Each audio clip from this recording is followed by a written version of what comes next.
आणखी एक मोठी बातमी, मुंबईमध्ये बोगस जन्मदाखले दिल्याचा धक्कादायक प्रकार समोर आलाय।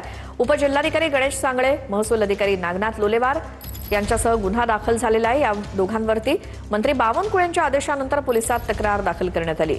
1023 पैकी 221 जन्मदाखले देताना कागदपत्रांची पूर्तताच करण्यात आलेली नाही।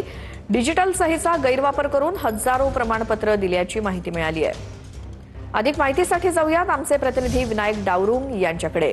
विनायक, कधीपासून आणि कुठल्या भागामध्ये ही बनावट जन्मदाखले दिले गेलेत? कोण कोण यामध्ये सहभागी? कारवाई काय?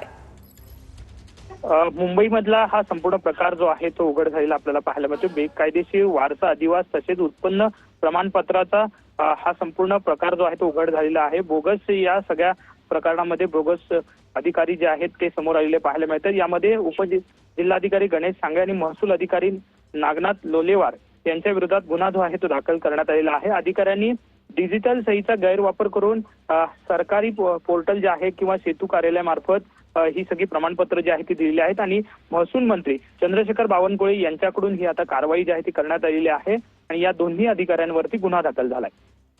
विनायक, धन्यवाद या माहितीसाठी।